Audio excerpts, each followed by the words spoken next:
ये मेरे पास है, ये मैं लगाता हूँ। देखिए, देवी अहिल्या विश्वविद्यालय में हम लोगों ने 12-15 दिन पहले आंदोलन किया था और हमने मांग की थी कि रिबेल और इसका जो सैंपलिंग है वो ठीक से हो, क्योंकि चेकिंग प्रक्रिया में बहुत ज़्यादा गड़बड़ी थी। 4th सेम का रिजल्ट आया था, उसमें बहुत ज़्यादा गड़बड़ियाँ निकल कर आ रही थी सामने।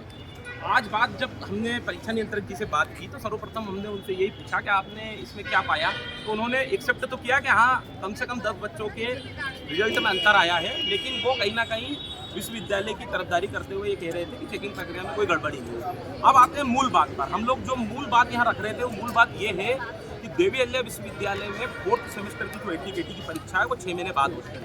हम ये मांग कर रहे हैं कि एक और तो आप 3 साल में डिग्री कंप्लीट करने की बात करते हैं और दूसरी ओर आप 6 महीने बाद अगर एग्जाम ले रहे हैं तो वर्ग 1, 2, 3 में जो बच्चे चयनित हुए हैं उन बच्चों को कैसे उसमें सफलता हासिल होगी।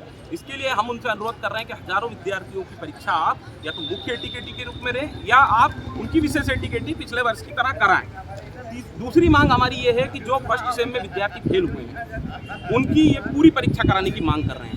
तो हम ये कह रहे हैं कि आप पूरे पेपर नहीं देंगे, हमारे बच्चे हमारे जो पास हो चुके हैं जिन पेपरों में उन पेपरों को नहीं देंगे, सिर्फ वो एक पेपर में AT-KT पाएँ तो उसकी परीक्षा वो एक पेपर के रूप में देंगे।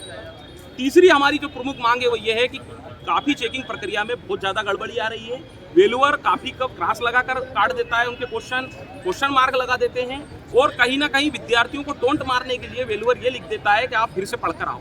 तो कहीं ना कहीं यदि वो कह रहे हैं कि PhD करे हुए हमारे जो वेलुअर हैं और कोड 28 का पालन करने वाले सारे हमारे शिक्षक हैं जो इसके पश्चात जो है चयनित हैं और आज वो काफ़ी चेक कर रहे हैं, तो वो ऐसे टोंट मारने का काम क्यों कर रहे हैं और ऐसे काफ़ी चेक करने का काम क्यों कर रहे हैं? वो विद्यार्थी को स्पष्ट क्यों नहीं कर पा रहे हैं कि आपके इस क्वेश्चन में यहाँ गड़बड़ी थी और हमने इतने नंबर दिए। पहली बात तो वो काफ़ी चेकिंग प्रक्रिया में बहुत कम मार्किंग कर रहे हैं। तो ये तीनों विषयों को लेकर आज हम लोगों ने देवी अहिल्या विश्वविद्यालय के समक्ष ये मांग करी है कि 7 दिन के अंदर आप ये हमारी मांग पूरी करिए, नहीं तो विश्वविद्यालय में हजारों की संख्या में B.Ed के विद्यार्थी आएंगे और आंदोलन करेंगे। जावेद भाई, ये बताइए B.Ed के ऐसे कितने विद्यार्थी इंदौर शहर में होंगे, इंदौर जिले में होंगे जिनको विश्वविद्यालय की गड़बड़ी के कारण आगे परेशानियों का सामना करना पड़ता है? देखिए, सबसे मूल विषय ये है कि देवी अहिल्या विश्वविद्यालय में जो मुख्य परीक्षा होती है उसमें बहुत ज़्यादा गड़बड़ी पाई जाती है। आप देखिए पिछले साल के भी रिजल्ट को उठाकर संख्या बताऊंगा। पिछले साल भी 6000 विद्यार्थियों ने परीक्षा दी थी और लगभग 5000 विद्यार्थी फेल या AT-KT से प्रभावित हुए थे।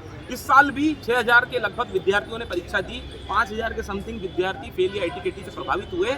इसके अंदर का कारण हम लोगों ने गुप्त सूचना के माध्यम से जाना है, तो ये पता चला है कि ये जो बच्चे रिवेल करवाते हैं या जो बच्चे AT-KT की परीक्षा देते हैं उसमें ये पैसा कमाने के लिए इन विद्यार्थियों को इस प्रकार के षड्यंत्र में उलझाकर उनके साथ अन्याय करते हैं। जबकि दूसरी ओर विद्यार्थी जब काफ़ी देख कर आता है तो आप देखिए कि 88% वाली विद्यार्थी जो या वर्ग 2 में चयनित विद्यार्थी, वर्ग 1 में चयनित विद्यार्थी, ऐसे विद्यार्थी जो ईमानदारी से पास हो रहे हैं हर पेपरों में और वो इन B.Ed में फेल हो जाते हैं। दूसरा सवाल मेरा ये है आपसे कि अगर मान लीजिए विश्वविद्यालय अपनी हरदर्मिता पे अगर खड़ा हुआ रहता है तो इन बच्चों के भविष्य के लिए आप अगर ये नहीं मानते तो कोर्ट का या इसका सहारा नहीं देंगे? हम लोग उच्च शिक्षा विभाग और मुख्यमंत्री शिक्षा मंत्री जी को सचेत करेंगे कि आप नियमों में पहले भी बदलाव कर चुके हैं, तो ये जो हमारी प्रमुख मांगे हैं इन मांगों को ध्यान में रखते हुए और बच्चों की सरकारी जॉब को ध्यान में रखते हुए आप इनकी मांगों को पूरा करिए। और यदि उन्होंने मांग पूरी नहीं की तो एक रास्ता तो हमारा आंदोलन का है और दूसरा रास्ता हमारा कोर्ट का है। आपका नाम? जावेद खान, प्रदेश उपाध्यक्ष, मध्य प्रदेश।